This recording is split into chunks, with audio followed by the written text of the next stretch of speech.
Hello, everyone. Welcome to my talk. My name is Amir Carmel. I'm currently a postdoc student at Pennsylvania State University. Before that, I was a postdoc student at Weizmann. This is a joint work with Chenji Zhao, Xiaofeng Jiang from Peking University, and my advisor, Robert Krausgamer from Weizmann. Today, I'll be talking about corsets for the one-center problem in L1 metrics. So let's start with the notion of corsets. So a corset is a small subset that approximates the behavior of the full dataset. Consider the example on the right. We have an input set P, and we want to compute a function f over P, and this will give us this straight line. A coset then is a subset of P with much fewer points, that if we compute f on this small subset, we will get approximately the same result. And this is the key idea behind the coset. We have a massive dataset, and we want to compute some function over this dataset, and the idea is to find a small representation of it that preserves the functions that we want to compute. And so we can reduce significantly the computational resources when we compute the solution over Q rather than on P. We can use less storage for it, and we can communicate less bits. This makes it very useful for streaming and dynamic algorithms. And why study the L1 metrics? So through the L1 metric, we get a unified approach to other discrete metric spaces, like Hamming, Kendall Tau, and Jacquard. Those metric spaces can be embedded into L1. And so results that we obtain for L1 carry over to these metric spaces. And we also show this in the paper. And another thing, the corset is a very geometric problem. And by studying the corset in L1, we may gain insights into the geometric structure of these metric spaces. Let's talk about the one-center problem now. So the one-center problem is also known as the minimum enclosing ball problem. The input is a set of points in a metric space, in some ambient metric space with some distance metric. And the goal is to find the center. It's some point in this metric spaces that minimizes the cost function. And the cost would be the distance from the point to the maximum distance from this point to all the other points in the set. And then the optimal value is also the radius of the minimum enclosing ball, is the point in the metric space with the minimum cost. And we can see that if Q is a subset of P, then the optimum cost for Q is less than or equal to the optimum of P. This is because every enclosing ball we have for P is in particular an enclosing ball for Q. So the radius to enclose a ball P is more than the radius needed for a ball to enclose Q. And this is the one center problem. Here we can see examples of how balls looks like in the L1 metric. So they have this diamond shape, and in higher dimension, this is also called the coarse polytope. And corsets are well studied in Euclidean metrics, but not so much in L1 metrics that we will focus on. And the key difference from L1 and L2 is that in the Euclidean metrics, the optimal solution is always unique. For every set of point P, there is always a unique optimal solution. And in the L1 metric, this is not the case. Here we can see example for the set of point P in 2 dimensions. In the L1 metric, we can see two minimum enclosing balls with the same radius that enclose the set P, and we have different centers, C1 and C2. So we can see that there are could be many optimal solutions for a set P in L1. And now I'll be talking about corsets definitions. So, what is a strong corset? A strong corset is a very strong definition. It says that the corset preserves the cost for every point in the metric space. So for every p in the metric space, if we compute the cost of p over the set q, it at most 1 plus epsilon more than the cost of c over the original set p. So if you consider the example on the right, we have in the Euclidean metric a set of points and a ball, an enclosing ball. And we see that a strong corset requires many points on the boundary of the ball, because if we, for every point in the ball, even not in the original set P, we need to have some representative of an antipolar point.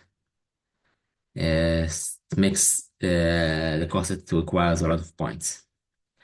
A weaker notion than that is a weak coreset. Here we only want to preserve the cost of an optimal solution. So if C hat is an optimal solution for the set Q, we want that the cost of C hat over Q is at most 1 plus epsilon more than the cost of C hat over P. And this should remind us the notions that we discussed in the beginning. So we want to have a set Q that when we solve the problem over Q, we get something that is approximately the same as on P. And this is what we have here. So if we can see here, if we take just 3 points, we may not be able to evaluate the cost over these 3 points the same way as P does. But if we compute the minimum closing ball over these 3 points, we'll get approximately the same result.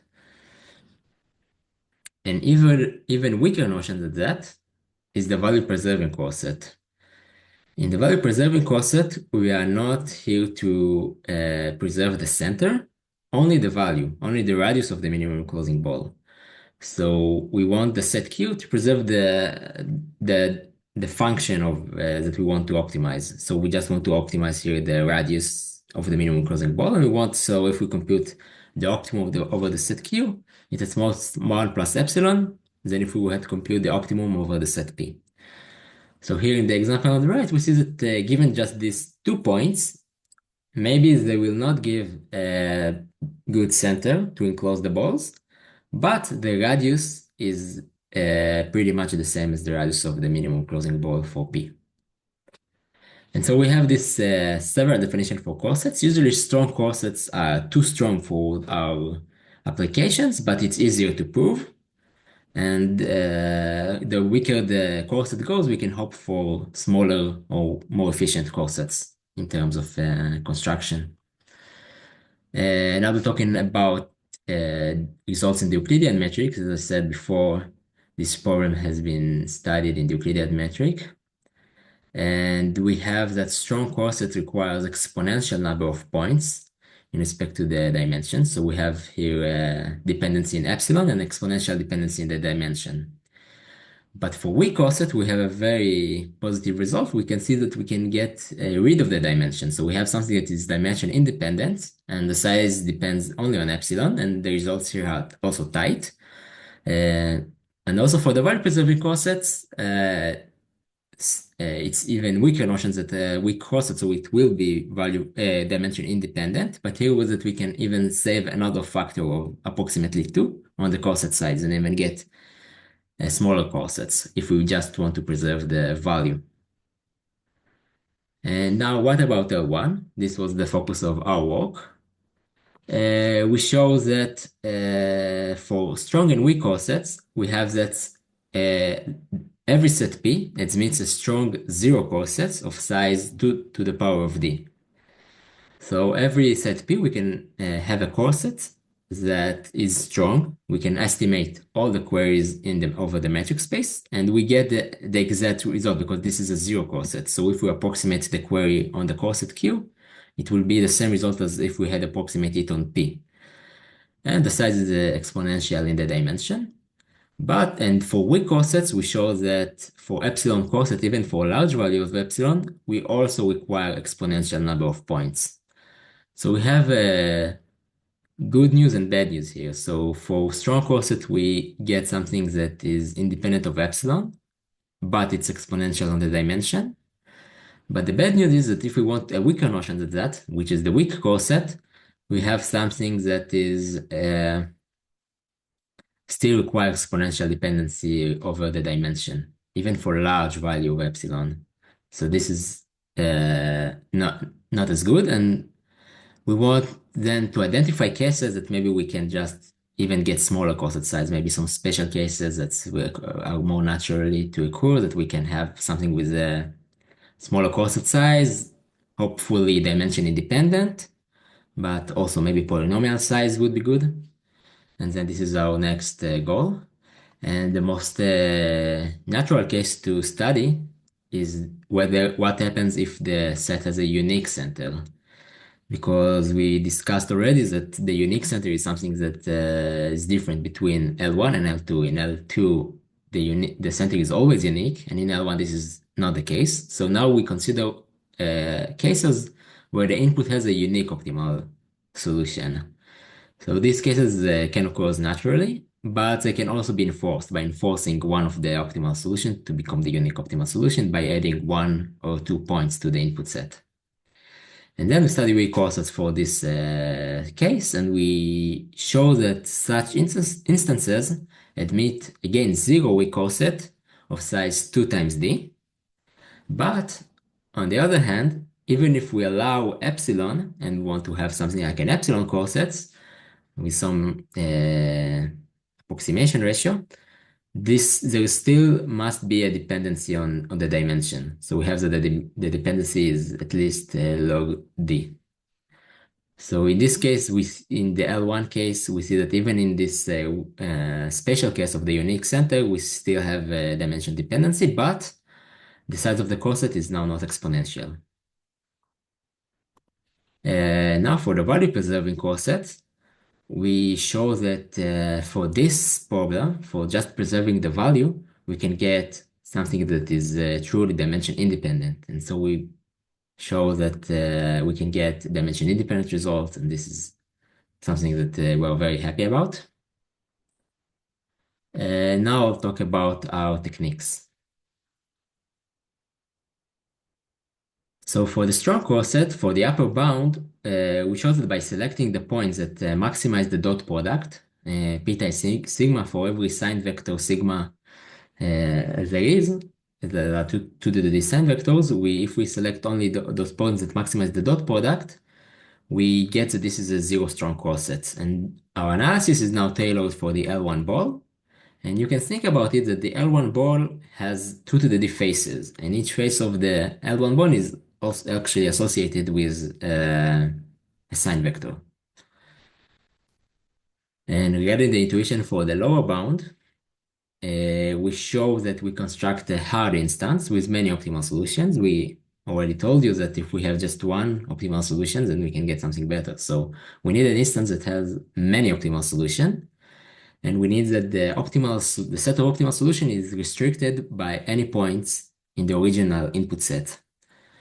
And now even if we take a subset of points, Q is a subset of P with fewer points, I'm saying here small, but it's not really small because even if it's exponential in a dimension, if we have such a subset, we are still missing some information in P, and we can get an optimal solution for Q that is far away from some point in the original input set, because the original input set is constructed such that at every point in the input sets restrict the set of optimal solutions. So if we lose such information, we now get new optimal solutions that are very far from the original.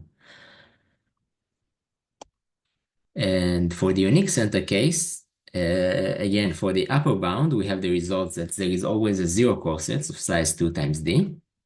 The intuition for it goes by employing the Steinitz theorem. Thus, it's a less known Steinitz theorem than from convex geometry. And we use it to show a variant of the following lemma. We show that every cover of the sphere by a set of open hemispheres have a subcover of size 2 to the D. So this is something like a topology lemma, but we show that using this lemma that is obtained from Steinitz theorem that talks about the convex set, something like Cartier-Dewey theorem, but with something that is more restricted, like open hemispheres. We show that we have a way to show that if C is a unique center of the original input set P, then even a small shift in P, because P is now cannot be even slightly moved to any one of the directions. So if you think about the ball of possible directions that the C is the center of it, C cannot be shifted. It means that the sets of possible direction is limited, and this limitation is something that is like open hemispheres restrictions. And then we use this lemma to show that when the center is unique, there is like 2D subcover. Now for the lower bound shows that there is should be some dependency on the dimension, even when epsilon is large and it's not zero. And we show that if we take just, for instance, the set P with all the possible -1 + 1 combinations, and we take a subset of it of size less than log d, less than half of log d, then there is a subset, then we can look at, there is a subset of coordinates that all the coordinates in every one of the points is either all 1 or all -1.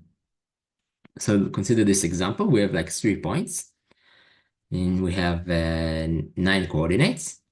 And we have that every color codes, we have all the coordinates in the color blue has the same value in P1, which is 1, in P2 it's -1, and in P3, 1. In all the coordinates, it's the same value in all the points. And so we have this for every one of the colors.